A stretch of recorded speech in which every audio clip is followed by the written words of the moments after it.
High ছোট্ট বন্ধুরা, আজ আমি নৌকাযাত্রা কবিতার যে কবিতায় শিশুটি কি কি করবে তার 10টা লাইন আমার মতো করে লিখেছি। তোমাদের যদি পছন্দ হয় এটা লিখতে পারো, তো কবিতাটি পড়ে তোমরা লিখবে।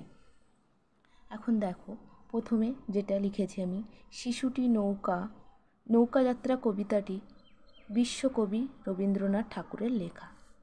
শিশুটি নৌকা পেলে 100টি দাঁড় পাল তুলে দেবে, 4টে 5টা 6টা। সে মিথ্যা হাটে ঘুরে বেড়াবে না। সে একটি বার যাবে 7 সমুদ্র 13 নদী পার।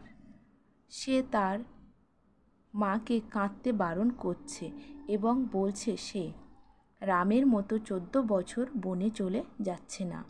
সে রাজপুত্র হয়ে নৌকা ভরে সোনা মানিক নিয়ে যাবে, তার বন্ধু আশু আর শ্যামকে সাথে নিয়ে যাবে। সে ভোরবেলা নৌকা ছেড়ে ভেসে যাবে, সে নতুন রাজার দেশে যাবে। তীরপুর্ণির ঘাট তেপান্তরের মাঠ পেরিয়ে তার ফিরে আসতে সন্ধে হয়ে যাবে। তার মায়ের কোলে এসে সে গল্প বলবে।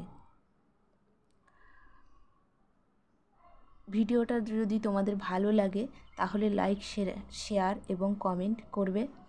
এর পরবর্তী ভিডিওটি দেখতে চ্যানেলটিকে সাবস্ক্রাইব করবে।